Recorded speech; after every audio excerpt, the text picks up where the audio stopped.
Okay, so Namo Buddhaya, good afternoon. So we continue reading the Pali text, but this time we will read the recollection of the Buddha, Dharma and Sangha, right? In Pali it's called Buddha Anusati, Dhamma Anusati, and Sangha Anusati, right?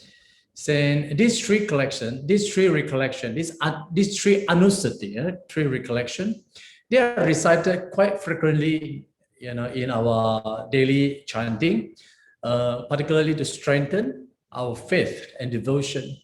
So in Anguttara Nikayas, it says when a disciple recollects this recollection, and his mind will not be obsessed by lust, right, hatred and delusion. And he then acquires joys, happiness, peace, and finally attain concentration. Okay, so now we look at this Buddhanusati, right?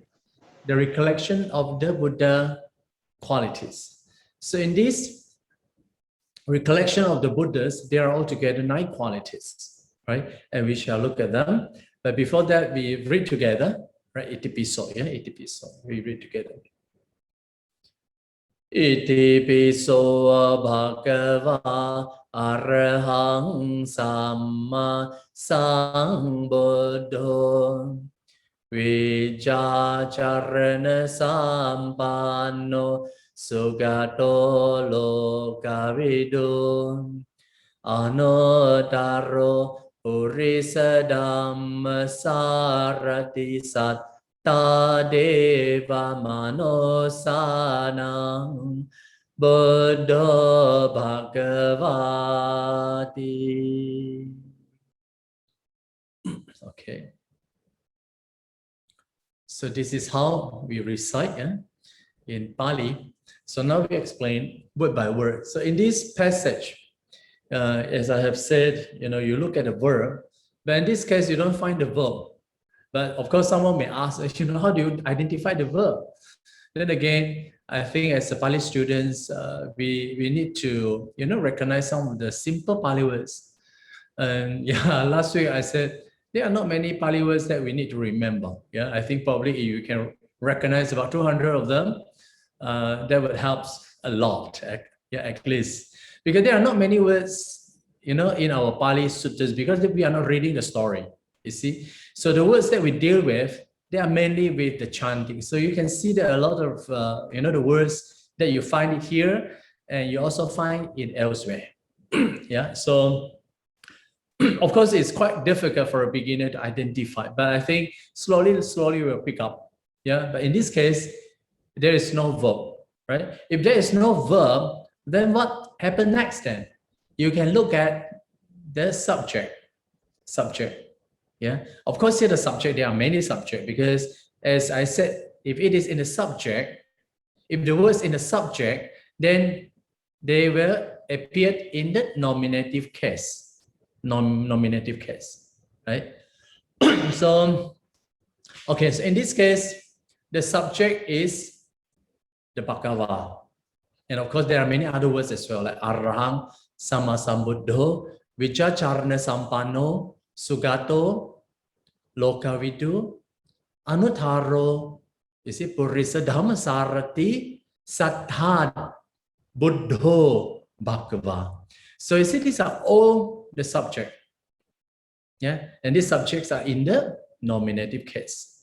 So you see, for this part, it starts immediately with the iti and the ending in iti. And someone asked, I saw earlier in the discussion, you see, is it necessary that this ti has to be appear here? It depends. You see, in some of the chanting book, you don't even find the word iti. You don't find the word ti and then behind. You see, so in this case, the iti or ti, they are just a quotation marks, right? To mark the direct speech or, a kind of definition. Right? So, but in this case, itipiso, this itipi, iti has that kind of a connective particle. That is to say, that. You see, it means that there is something incomplete and further need to elaborate. You see, so you can imagine, like in this kind of passages, preceding this there is a passage and followed by this. You see, so it has that connective particle. Okay, then you look at the P. The P is also indeclinable, right? It's also even, right? Also, like we have seen earlier, Dutiyampi, Tatiyampi. You see, for the second time also, for the third time also, right? So itipi, such also. You see, you see that kind of meaning, right? So not much we can talk about this. Yeah, so is you see, it's the pronouns, right? And this pronoun is qualified in the Bhagava. You see, so they agree with Bhagava in the case, in nominative. Of course, they're in the masculine. And then you look at this Bhagava. Bhagava, you see, I have explained it last week, like Namo Tassa Bhagavato. You see this Bhagavato, but here is the Bhagava. You see, of course, the cases are different. You see, in this case, the Bhagava is a nominative, singular, right? And then this Bhagava is a possessive noun, right? Possessive nouns is from the Bhagavat or Bhagavan, right? These two forms are used. And then if it is a possessive noun, you expect the possessive suffix, right? And the suffix is vat or van. The bhaga is a noun. You see, a noun, when you add the possessive suffix, it becomes a possessive noun. So the bhaga is a noun, mean fortune, right? So the possessive suffix added to bhaga mean possessive fortune. So it means that, one, he is a fortunate one. You see, so when you decline it, then the nominative would be in the bhagava. You see, so I think we are not preparing for the exam, you see, that you need to learn by heart, you see, or fully decline, all these things, you see. So what we need to do is to remember some words like bhagava, you see, this kind of word, or bhagavato, you see, these are the words that we come across every now and then. Yeah, so in this case, nominative. And then another one is araham, right? Araham. You see, next is araham. This araham is also it's coming from the same, yeah, arahat or arahan, you see. But the difference is the bhagava is the possessive noun. Here, the arahan, arahat, arahan, they are in the present participle. Present participle. How to distinguish between the possessive noun and the present participle? The difference is that in the present participle, any form of participle, you will sure find the verb, right? Whereas in the noun, you don't really find the verb. It's just a noun, you see, unless it is a verbal noun, you see. But in this case, it's just a pure noun, right? Bhaga is fortune. So the ara, it has the root ar mean to deserve, right? So if it is in the present participle, mean deserving one or worthy one. And you see, the ending, they are more or less the same. You see, they are arahat or arahan. But the only difference, you see, the declension, with for these two, is that arahang decline in the arahang, whereas bhagavat decline in bhagava. That's only make the difference. You see? So arahang, yeah. And of course, you want to know the definition of each of these qualities, I think you can go to the Visuddhimagga. If you are so interested, Visuddhimagga gives a very lengthy explanation, right? For example, it says that, this arahang has 5 meanings, right? According to Visuddhimagga, has 5 meanings. And basically, these meanings are derived from their root. You see, for example, or from their stem form also, it depends how you look at it. For example, like arahat, if you take it araka, it means that arahan is far from defilements, right? Or you also can take it like arahan, you take it like ari and hata, ari and hata. Ari means the defilement. Ari means the enemy, hata means abandoning. You see, it means that the one who has already destroyed the enemy or destroy the defilements, you see. So there is another form of definition, ar means the deserving one. So arahan is deserved of offering, of gift, food, etc. You see?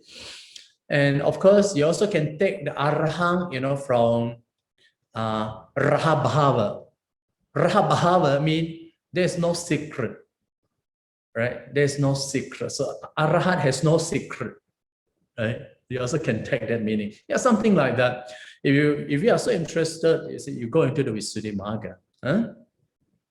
Or you can easily search from the website. Yeah, there are many people has written on the recollection of the Buddha, Dharma, and Sanghas. And they give a very, very detailed, the meaning of each qualities.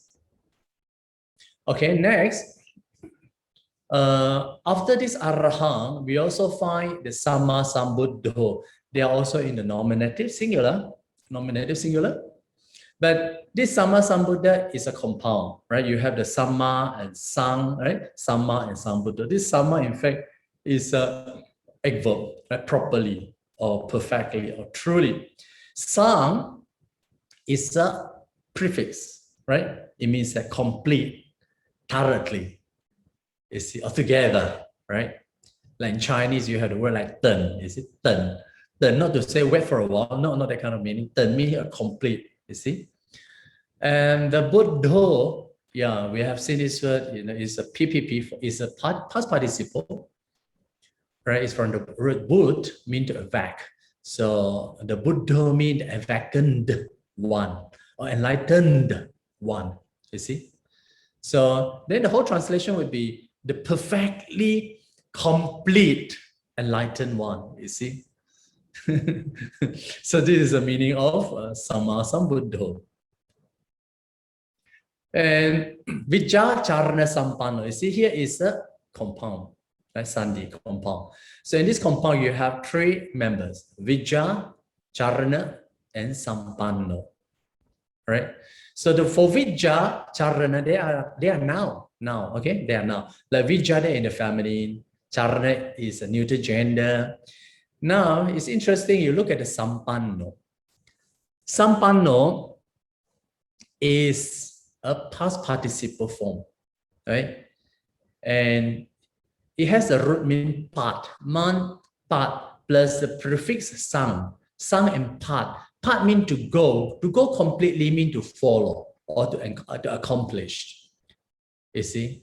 Or you also can take it like endowed, okay, one who endowed with, of one who fully endowed with. That fully is implied from the prefix sang, right? One is fully endowed, ed, with what? Usually this endowed is governed by with, right? So eventually you can take it like, endowed with what? Endowed with knowledge and conduct. It's interesting because someone, I think you may have question to ask, you see, like Vijja is in the feminine, Charana is in the neuter gender, whereas the Sampanno is in the masculine form. Then which gender should we take in this case? You see, when you're looking at this kind of compound, usually you don't take the preceding word, you will take the ending part. You see, the preceding there in the stem form, you see? So the last one will determine the gender, okay, or the case of the whole compound. So in this case, you will take the Sampanno, you see? So this Sampanno is a masculine, right? So it's an adjective describing the Bhagava. So it means that the Bhagava is the one who is fully endowed with the knowledge and conduct, okay? So you might ask, what is knowledge? You see, what is conduct? Of course, if you are so interested, I think easily you can navigate, from the website, like, the Vijja. You see, then the website will tell you, there are 3 knowledge, there are 6 knowledge, there are 8 knowledge. You see, that's okay. But what is knowledge? It means that you are endowed with a certain power, right? Knowledge. And for example, the kind of direct knowledge, it means that someone develop a certain what you call supernatural power, like he developed a kind of knowledge, remembering of the past life, or he developed knowledge of divine eyes or divine ears. You see, these are knowledge. Yes, you see. And of course, for an arahant, he also developed another types of knowledge. There is the knowledge of the exhaustion of all the defilements, right? That's why you have the word like asawa, kaya, jnana. Asawa means the kangar, kaya means the destruction, jnaya means the knowledge of destruction of kangars. So this is one form of this knowledge, you see. So there are many knowledges. There are mundane knowledge, you see, there are super mundane, like in the case of, asawa, kaya, jnana, you see, these are all super mundane. But talking about the mundane knowledge, like you have developed certain skills, certain power, like you have the ability to see the past, ability to hear, ability to, you see, to remember, things like that. Or you have the ability to know the mind of other people, you see, so that's interesting. Then you have the charana. Charana, the form itself is a neutral form, right? I mean the conduct. You see, so in this case, when you're talking about endowed with knowledge and conduct, and how many types of conducts are there, right? Visuddhimagga said there are altogether 15 types of conduct, right? 15 types of conduct. So we are not going into the details, right? If you're interested, you can go into it. But I think we can list one or two. You see here the conduct, one of the virtuous conduct is, for example, like faith, devotion, right? Devotion, or the mindfulness, things like that. You see, these are some of the virtuous quality. Okay, so this is, then next, sugato, right? You see, sugato is also from su and gata. It's from the root gam means to go. Gata is a past participle, like go, went, and gone, isn't it? So you can translate like direct translation, like well gone one, or the one who has well gone, or well gone one will do. Okay? So this is a past participle. So now I think, today is the second class. You see, I have, repeatedly, mentioned, participle. Yeah, this is exactly that you find in the suttas reading. If you are familiar with this kind of participle, then it's easier for you to read the Pali text. Because in the Pali text, sometimes you don't find the verb, right? For example, you don't find the finite verb, right? But you will find a lot of participle. So this participle, like past participle, present participle, and future participle, they can serve as a noun as well as verb. That is an interesting part. So if you are translating the Pali, if there is no verb, then you look at the participle, because the participle has that verbal function, right? It has that verbal function. So there is no verb. You can use a participle to use as verb to translate. But anyway, in this case, I think sugato is a noun, right? So you see the participle, PP, past participle. They're adjective. When I say adjective, it means that there is no gender, right? It follows the noun. If the noun is in the masculine, then they follow the noun. Okay.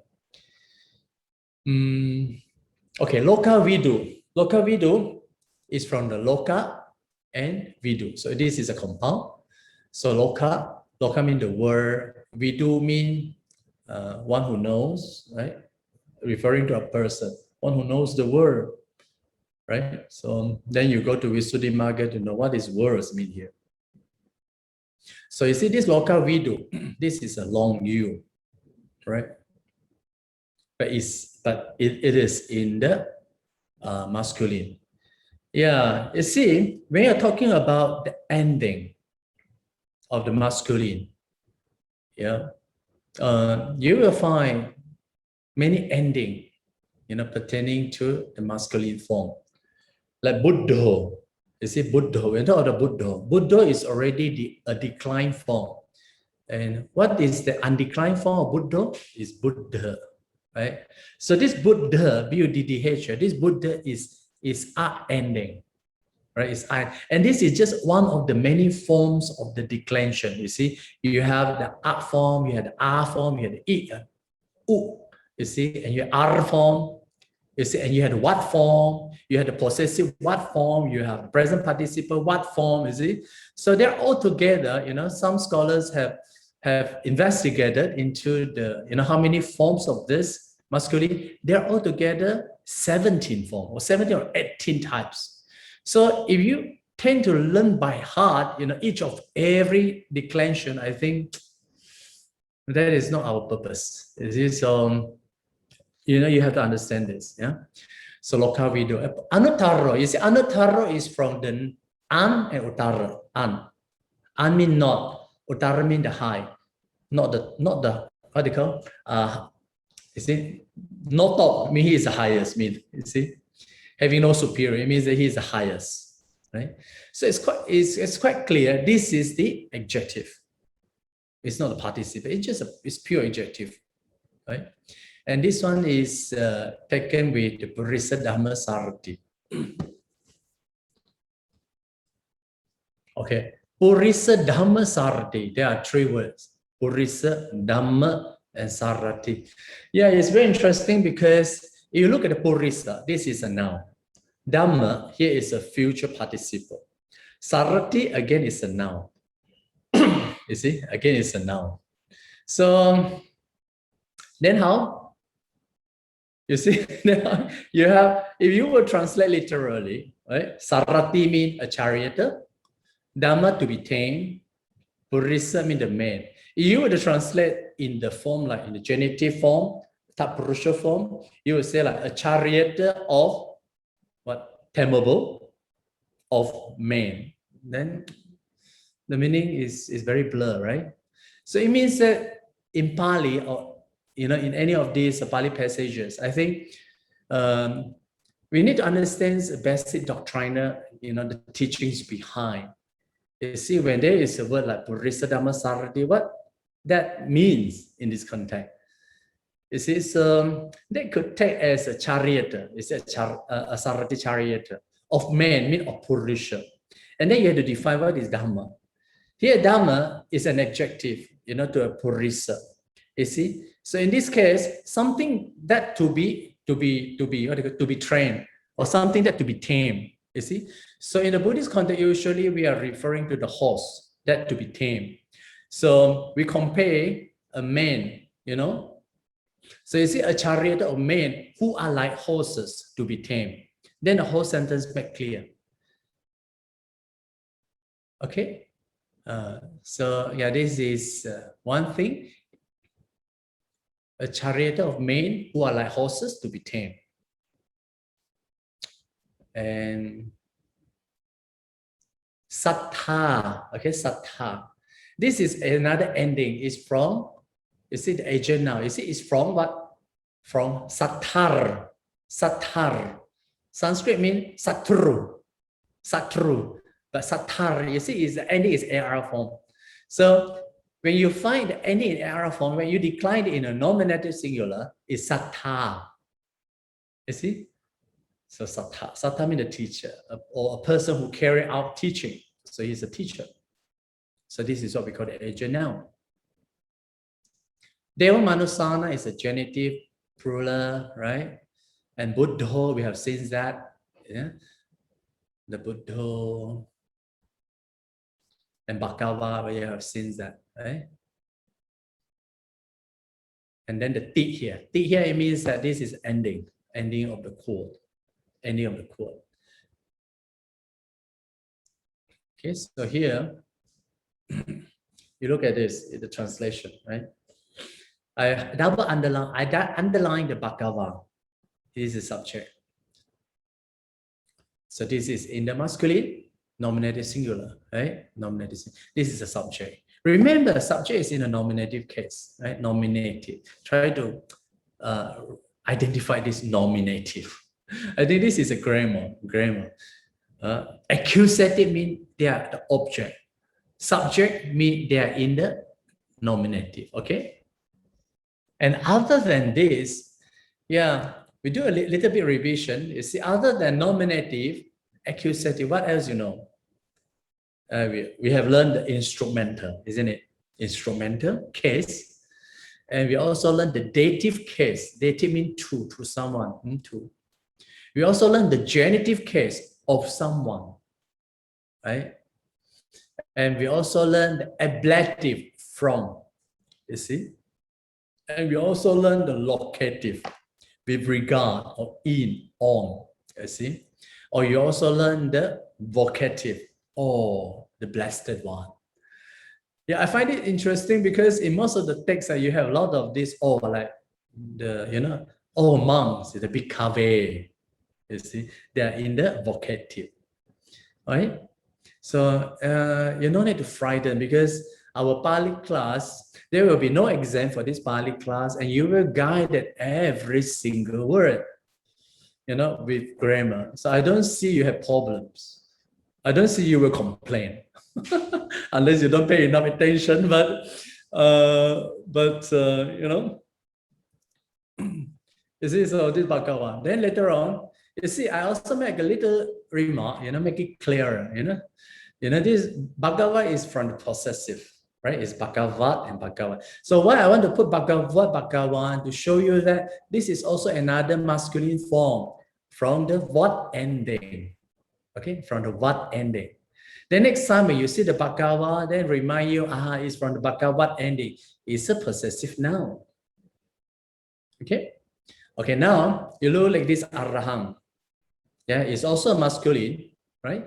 In fact, I should put adjective also. Yeah, it's from the present participle. It's from Arahat or Arahan, a deserving one. Yeah, then this also the rest, they are the same. Yeah, the same. They're the same. They're the same. They are the same. Okay, and same. Yeah, you see. Anuttara. Yeah. So in this case, Anuttara is adjective, you see, to Purisa Dhammasarati.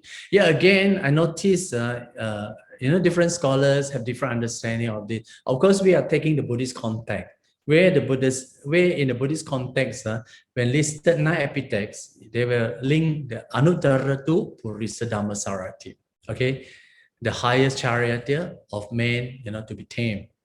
But some other scholar also said, because due to the meter, right, meter, then they also said this Anuttara is taken with Lokavidu, you see.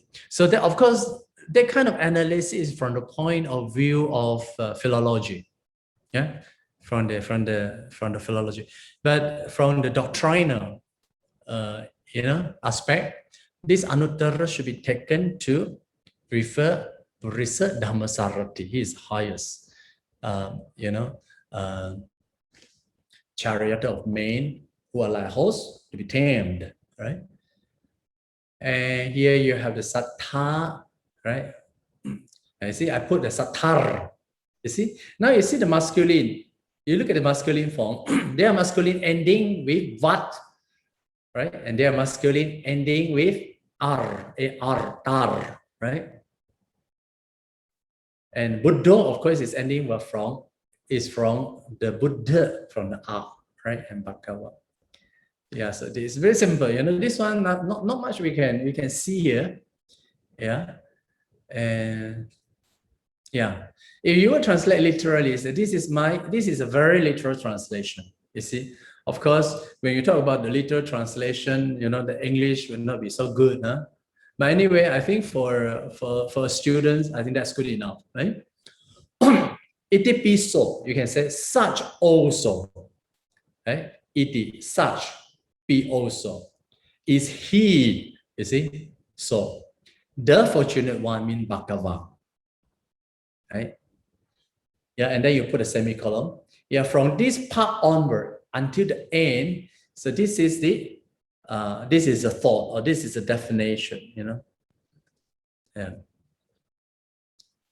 So you see, Arahang. I try to put Arahat or Arahang. You see, in the stem form. What is stem form? Stem, STEM. Stem form means they are in the original form, undeclined form, right? Then what else? And then you have the perfectly, fully enlightened one. That is Samma Sambuddho. Vichachara Sampanno, you have one who endowed with knowledge and conduct. Sugato, the well-gone one, right? You see, I put the 111 is because these are the adjectives, you see. So you had to describing someone. You see? So we put the one. Loka Vidu is a knower of the world. Anuttaro Purisa Dhamma Sarati. This is the unsurpassed charioteer of men who are like horses to be tamed. Right? And the Sattha means the teacher. And Deva Manusana, right? Of God's. I mean, you see, usually, I mean, the usual pattern would be like Anuttaro Purisa Dhamma Sarati Deva Manusanang Sattha, isn't it? This is how we would look at the Pali. But in this case, the Sattha is front, you see, and then the genitive is behind. That is okay. That is okay, you see. It depending on the emphasis. You see, here the emphasis refers to the teacher. He's a teacher of what? Teacher of men and devas. And the Buddha, a vacant one, and Bhagava, the fortunate one. You see, so it's very clear. No problem, isn't it? Okay. Now, yeah. So as you recite, contemplate, right?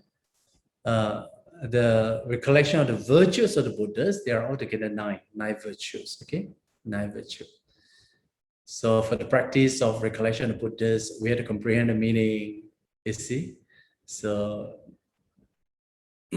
okay. Now we look at Dhamma Anusati, recollection of the teaching.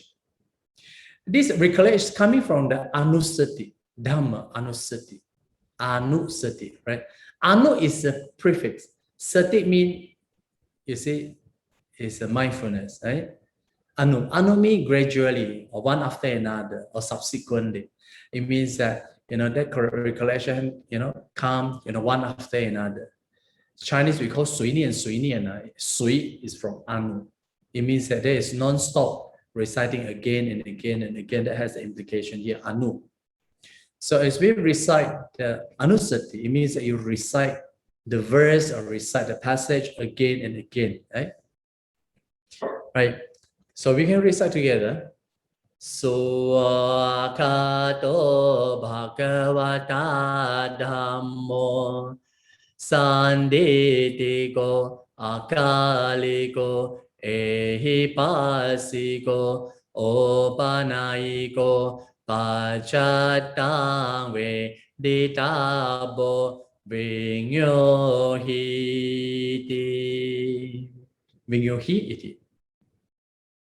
Okay, so this one is rather short, yeah. Okay, it starts by saying swakato. What is swakato?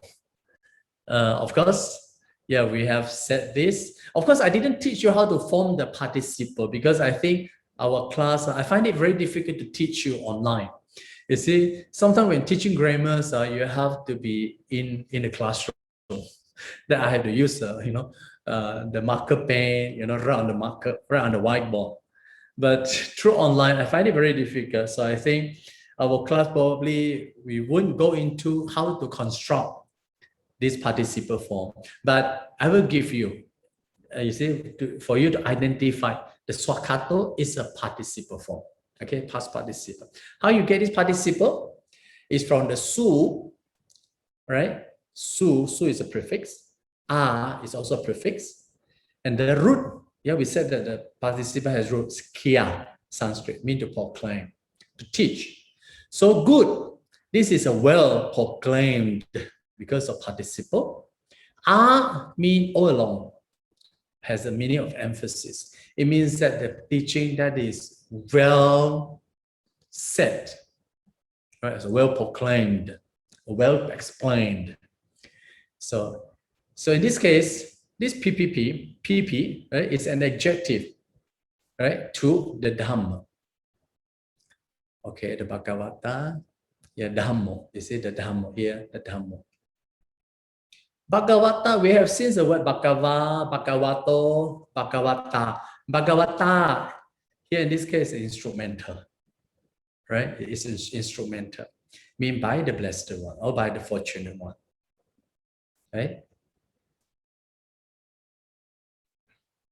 And the next, you don't find the verb also, yeah?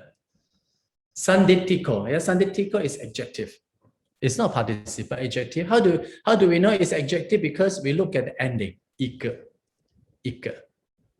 Ika.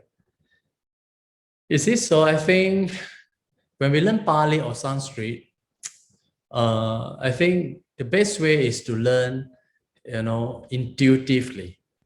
What is meant by intuitively? Try to identify certain features of the word. In this case, we look at this ika, you see. So that remind you of adjective, no doubt, but it's also this is one of the form to make it objective, because sandita, this is the noun, right? When you put ika, it becomes an adjective. So you are referring Dhamma able to be seen, or its appearance, so it's been the visible. Yeah, so it is also in the nominative, describing, Dhamma. And you had akaliko. Akaliko is also another form of adjective, right? By adding up. You see the first word, up. Here is negation.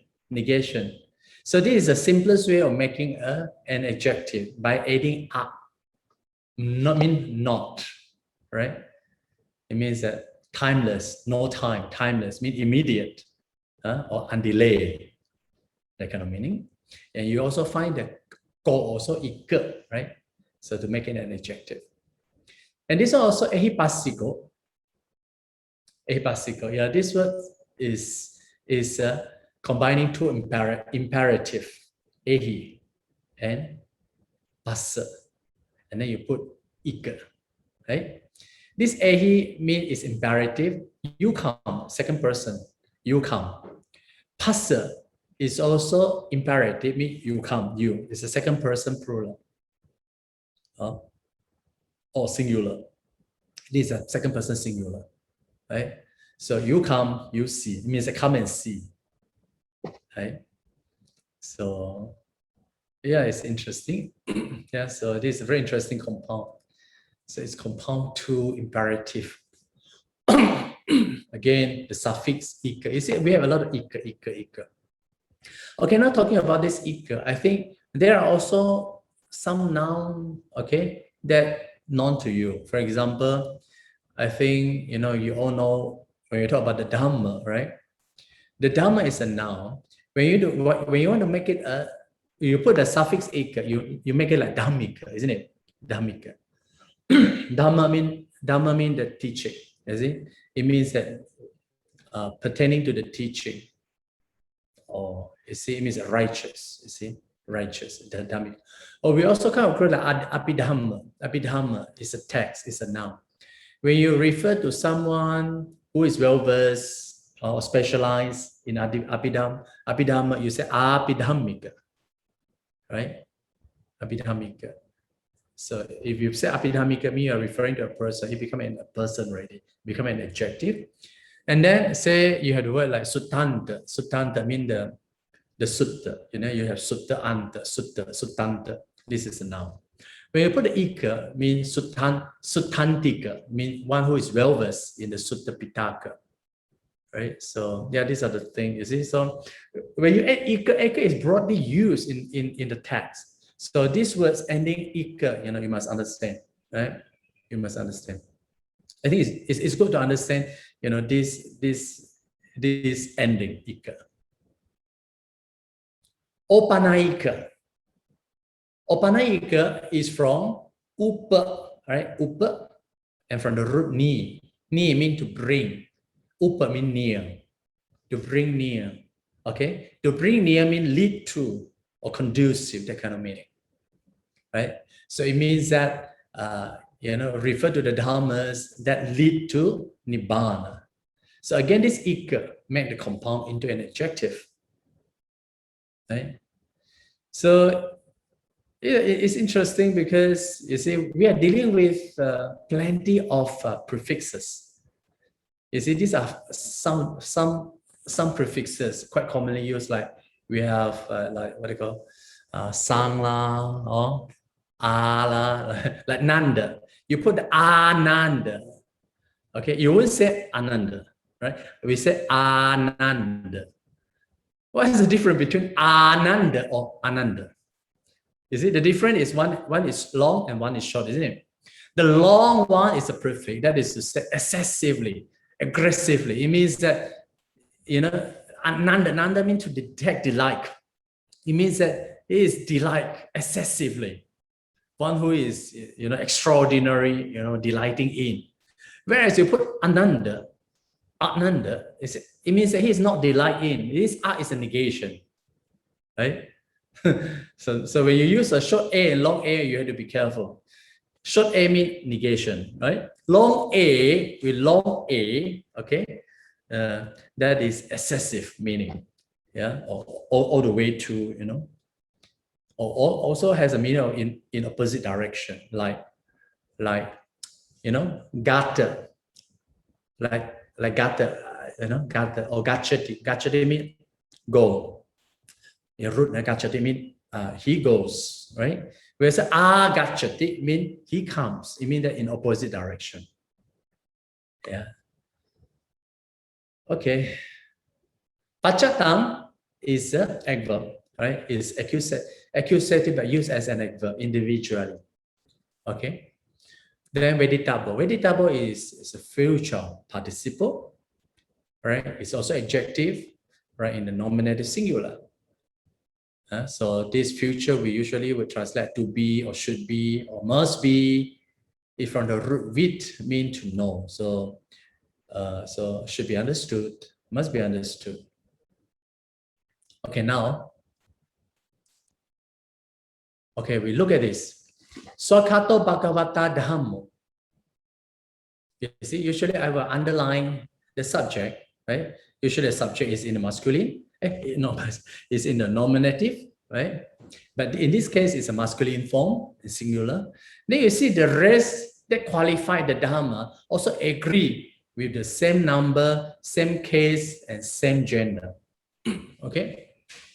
So, you see, Swakato adjective to Dhamma, right?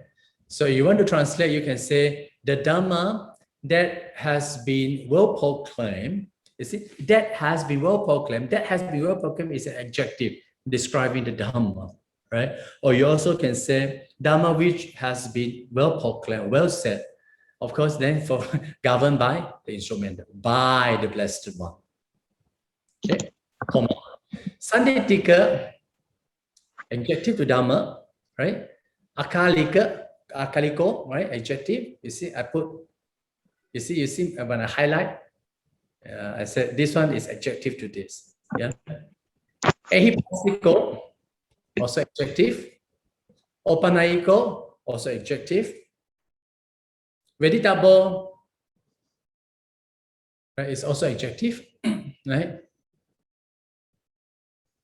So pachatang individually. Vingyohi mean by the vice. The iti is a closing quotation. So you see the teaching has been well proclaimed, right? You can see this translation is reflecting the grammar, right? So this is what I call, we translate literally. That's the meaning, literally. For students who learn Pali, you have to learn this kind of, you have to analyze, with this pattern. Is try to translate literally. Of course, you want to get it published, you get someone who is well versed in English to translate for you. But I think as a student, we really have to translate literally, right? And then it is visible, right? Sandhitika, and immediate. It invites people to come and see. Dhamma leads to Nibbana, and it is to be understood by the wise for themselves. Okay, of course, you can have some other translation. Okay, you also can say that the teaching that has been well said by the Blessed One, which is visible, immediate, right? What do you call? Come and see. But of course, we have to add something to make it clearer. Huh? And leading to Nibbana, comma, to be understood by the wise for themselves. This for themselves is adverb. Okay. this is the matter of English translation. So there are 6 qualities of Dhamma, 6 qualities. Well proclaimed, visible, immediate, come and see, Dhamma lead to Nibbana and understood by the wise. Okay, now we look at this Sangha Anusati, recollection of the Sangha. Okay. Supatipanno bhagavato savaka sangho Ujjapatipanno bhagavato savaka sangho Nyayapatipanno bhagavato savaka sangho Samicipatipanno bhagavato Savaka Sangho. That is the first part. We deal with all kinds of Patipano. Right? We have the Su, we have the Uju, we have the Nyaya, and we have Samichi. Okay. But before that, we look at it. Supatipano is from Su and Patipanno.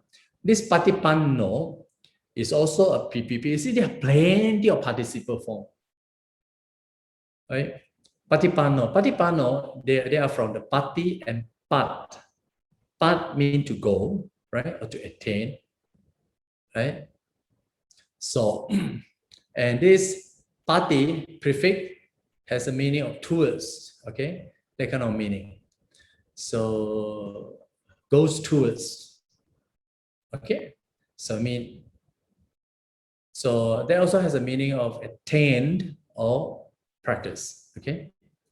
So su mean well practiced, simply just well practiced. So you see the Malay word, you have the suka, the opposite is dukkha. You see this su and du, you see also coming from the Sanskrit or the Pali.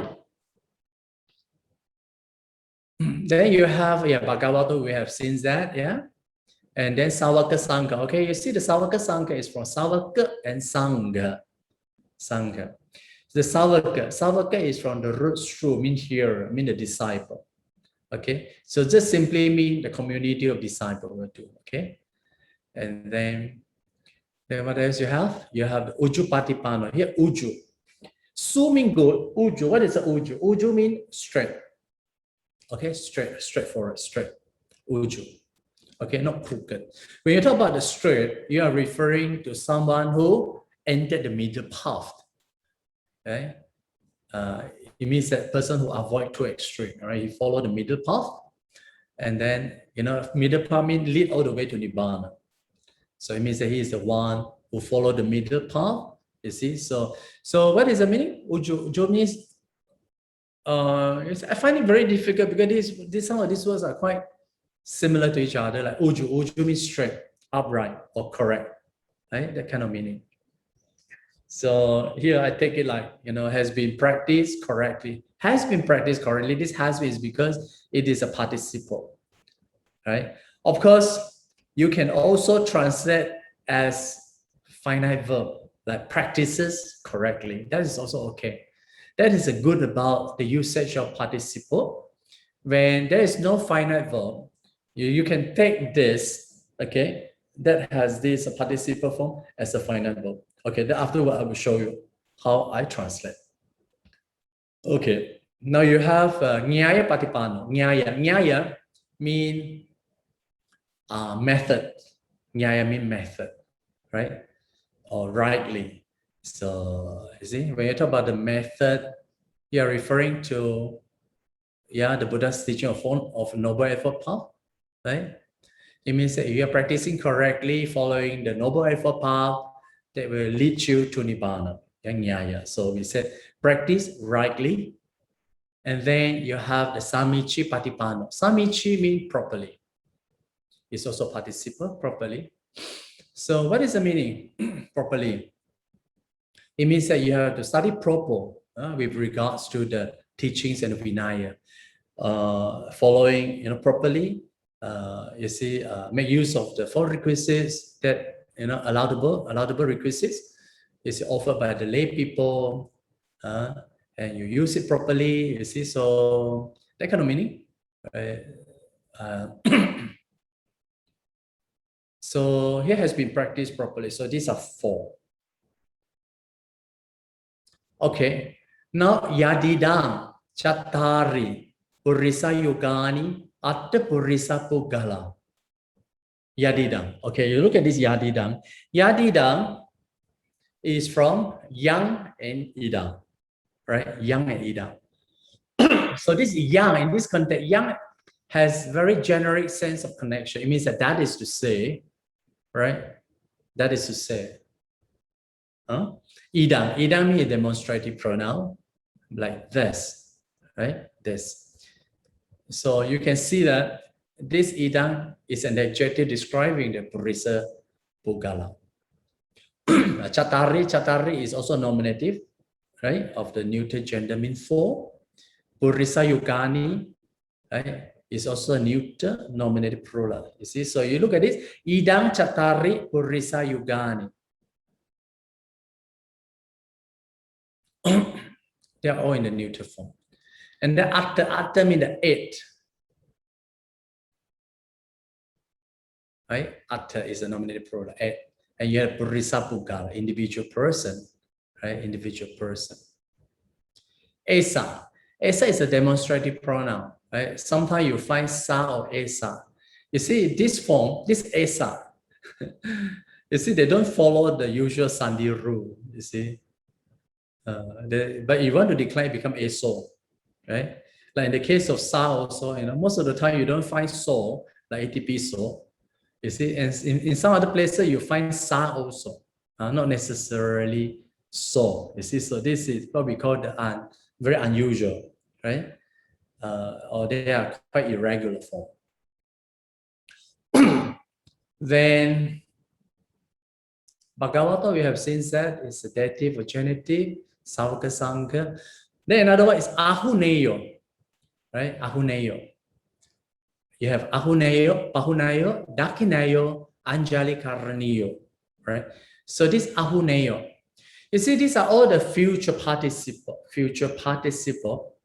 Future participle means that they are to be offered, can be offered, right? Or worthy. You see that worthy is a very good word, right? If you look at this Ahuneyo, it's from the root who means to sacrifice. Mean all along, right? So then what is the meaning? Ahuneyo, worthy of offering. Offering of food, right? So this is one thing, offering of food, worthy of food. Then you have Pahuneyo. Pahuneyo is from Pa and and who. You see, this Pa and these are prefixes. Pa means forth. It means that further, furthermore. So it means the offering of food still not enough. You have to make it more. Make it more mean you accept that monk to come to your house. You see, it means that they are worthy of hospitality. They are to be treated with the best. Like the food. You see, so like in the Sri Lankan tradition, they have the culture. You see, when monks enter their house, you see, they will wash their feet. You see, and they will put the monks, sitting in the middle of the house and serve the food, serve the drink, or even to put the white cloth. You see, for monks to sit on it. You see, it means that they are giving the best. So this is Pahuneyo, right? To be shown hospitality. And then you have the Dakineyo. This Dakineyo is not the FPP now, right? But it's adjective because it's from Dakina. Daki. No, sorry. This one, it looks quite similar, isn't it? Like the future participle, but it is not. Because this word has come from the Sanskrit word. What is the Sanskrit word? Dakineyo. Dakshina. Dakshiniya. Yeah. So this Dakineyo means worthy of veneration or to be offered. And then you have Anjali Karaniyo, right? It's for Anjali and Kr means to do, right? Should be or to be worshipped. Anjali, usually we say Anjali, this is in the Anjali posture. To do with folded hands. This is Anjali Karniyo. Okay, then Anutarang, you see, mean highest. Punya Ketang is from Punya and Ketang. Ketang is a neuter form, right? Punya, feel of married, right? Ketang means feel, right? Punya means married. Lokasa of the word. And lokasati is lokasa iti, right? That's why the I is elided and the word R become lengthened. It is okay. These are all is due to the sandhi, so it's okay. Then ti also. Oh, I make a mistake. This one is not T. That also is P, sorry, not T. This is a quotation. I didn't correct it, this one. Okay, it's T. Not this meaning also too, this wrong. This wrong. Okay, this is the quotation. Okay, now we look at this analysis. Supatipano Bhagavato Savaka Sangho. Right? First, underline the subject. You always remember underline the subject. Right? And supatipano. Is it describing the Savaka Sangha? And you have the genitive. That's why you can say the community of disciple. Okay? Okay, this is Savaka Sangha. Has been practiced well. Right? Or has been well practiced. That's okay. Has been well practiced. Or you also can translate the community of disciple, practices well. That's also okay. Because this participle, the use of participle is very loose. It's very loose, you see. So that's why in most of the ancient texts, they use a lot of participle to translate, like I said, the practice. This is something like, the present tense. You see, but they are in the past participle use in the present tense. Also okay. Yeah. Then similarly, Ujupatipano Bhagavato Savaka Sangha. Same thing also. The community of disciple, okay, of the Blessed One, right, has been practiced correctly or practices correctly. That's also okay. Nyaya Patipano Bhagavato Savaka Sangha. Okay, so the community of disciple of the Blessed One, the Bhagavato, has been practiced rightly, right? Then Samichi Patipano Bhagavato Savaka Sangha.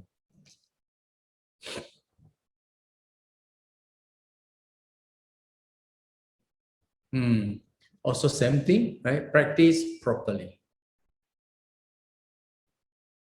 Yeah. Can you see? Very small. The Blessed One community of disciples has been well practiced, has been practiced correctly, or has been practiced rightly, and has been practiced properly. Right? So you see, this translation reflects the grammar. Okay. Yadidang Chatari Purisa Yukahani. Yad is a connective particle, right? Idang. Oh. Okay. Yeah.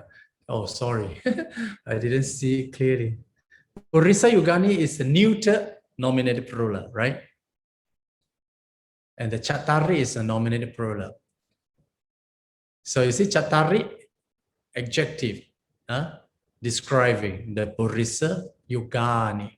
It means that 4 pair of person, right? Purisa, person. In fact, I should remove this because this is in the singular. So singular cannot describing the plural. Okay. Anyway, I will remove this. So don't take this. Yeah. And then you have Purisa Pugala is nominative plural. And Atta Pugala, describing the Pugala. Then Esa Bhagavato Savaka Sangha. You see this Esa, even though it is irregular, but it's clearly this Esa describing the Savaka Sangha. You see? So this is the community of disciple Bhagavato, of the Blessed One. Okay, of the Blessed One. So is it difficult? Then Ahuneyo, Pahuneyo, right? Is Ahuneyo describing the Sauka Sangha? This is they agree with their case number, Ahuneyo. Pahuneyo, right? Also describing the Sauka Sangha. Dakineyo also describing the Sauka Sangha. Anjali Karaniyo also describing the Sauka Sangha. Right? Anutarang punyaketang lokasa iti. You see?